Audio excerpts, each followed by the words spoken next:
Well, you're a mean one, Mr. No, no, we can't say that.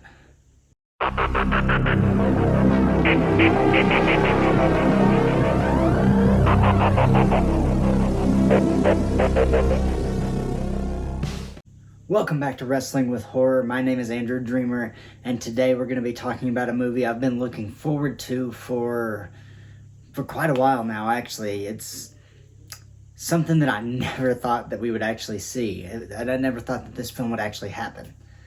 But we're going to be talking about The Mean One, the Grinch-inspired horror movie that was just released. I got to go see it last night as I'm filming this, and I've let my thoughts kind of marinate and sit for a while, but yeah, right off the bat, I'll just say that I enjoyed this film quite a bit. I don't really know what I expected going in, but I had a good time, and that's all that we really need. So this film follows Cindy You-Know-Who, because we can't say Cindy Lou Who anymore. God, I hope they don't come after me for that. Cindy You-Know-Who, after her family, her mother and her father, are both killed on Christmas years apart. She sees the... can't say that word. She sees the mean one kill her mother. She calls him a monster and basically sets forth this whole thing in motion. And before I go any farther, I do want to say that this will be a spoiler review, so if you're not interested in spoilers or you want to see this movie for yourself, stop now, go see the movie, and then come back. So her mother's killed. She moves away. Her and her father both move away. She spends some time in a mental institution of some sort, and she comes back for closure, and so they can sell their old house. Of course, they come into town. They've got their car decorated for Christmas because they still love Christmas. They get pulled over, and this new deputy in town says, hey, you can't do that. We don't allow things like that in this town. Basically, the town doesn't celebrate Christmas anymore. Nobody celebrates Christmas, and we find out later on it's because they blame Cindy for basically ruining Christmas for everybody, because the mean one stole Christmas because of her. They rationalize their hatred of the mean one and Cindy in this as the same thing. While also we learn that the town sheriff and the mayor of this town are both seemingly hiding something. They both seem just off when the mean one is brought up. And probably for, well, we do find out later in the movie what exactly is going on, and they're doing some bad stuff. Let me just say that they're like that for now, and we'll get there. So as they decorate their house, they're staying in their house, the same house where her mother died. They decorate for Christmas, and then Cindy's father is also killed by the mean one. Of course, nobody believes her. You know, the same old thing that we get in most horror movies. Somebody seems insane or whatever it is. From here, the story basically kind of progresses as you would expect it. She decides that she's going to fight the mean one, so she has a big training montage, and she starts piecing together little things and learning different theories and things like that about I keep trying to say the G word, but he's the mean one, not the other thing.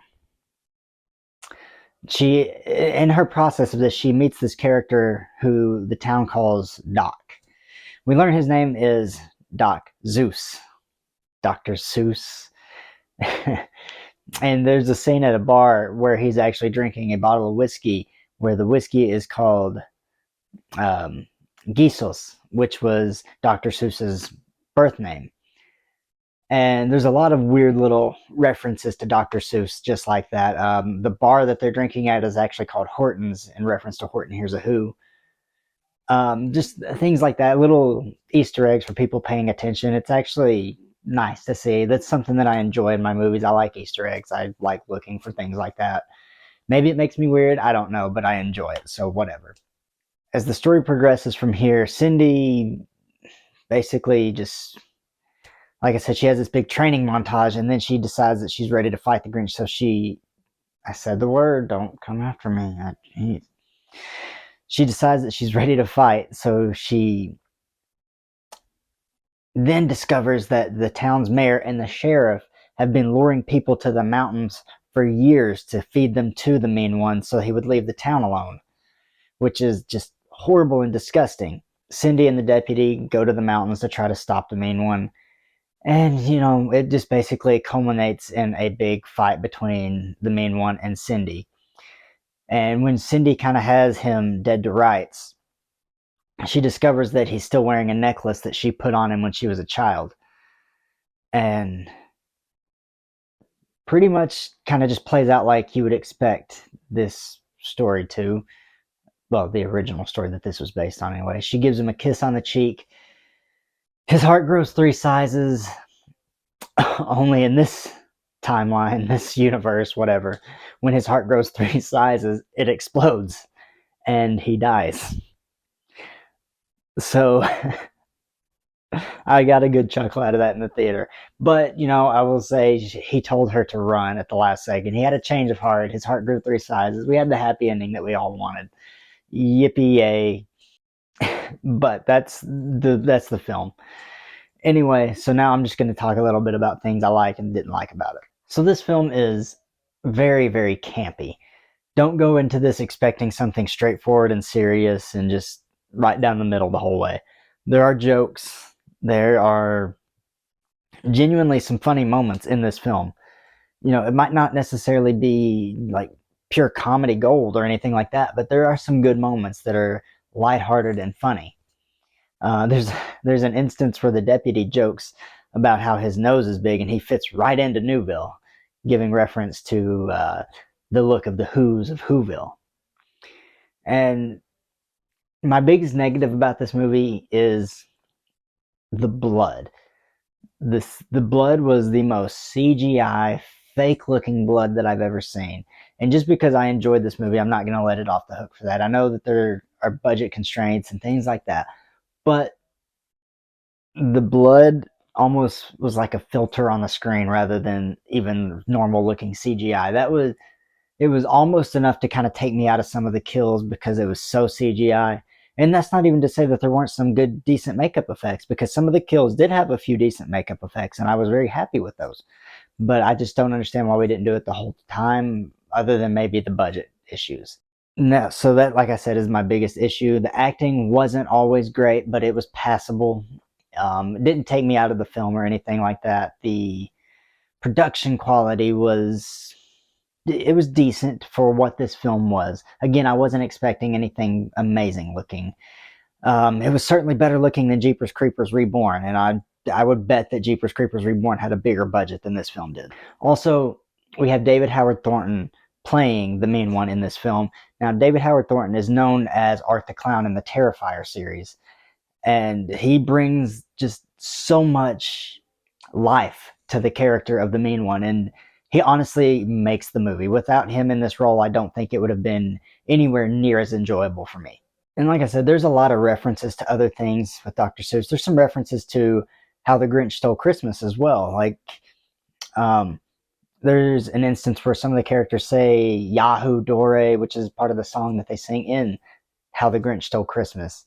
There is mention at the very end of the film about how somewhere out there's probably a parallel universe with a much, much happier ending. And there is. And there are some funny, genuinely kind of just funny moments that just stuck out to me a lot too. Like, there's an instance where it kind of reminded me of the scene in How the Grinch Stole Christmas where the Grinch tells Whoville to pucker up and kiss it, but he has the deputy in a cave and he's got mistletoe, like the lights kind of just shine on him for a second, and you see him coming forward with the mistletoe and he's kind of making kissy faces and just wagging the mistletoe back and forth, and that got a genuine laugh out of me in the theater. There's also a moment where Cindy kind of looks at the mean one and says, "It's time to roast this beast," giving reference to the Grinch carving the roast beast and all that kind of thing from the original. And a big part of this film is the mean one actually taking the decorations from people after he kills them. So he'll kill the people who celebrate Christmas, and then he'll take everything in the house or wherever that is Christmassy, whether it be the decorations, the gifts, the tinsel, the trees, the lights, any of it. he just takes it. So like I said, my overall thoughts on this movie, I really liked it. I was pleasantly surprised. I would watch it again. I plan on buying this film if I can ever find it somewhere. But I think that if you have the opportunity to go see this in a theater, go see it.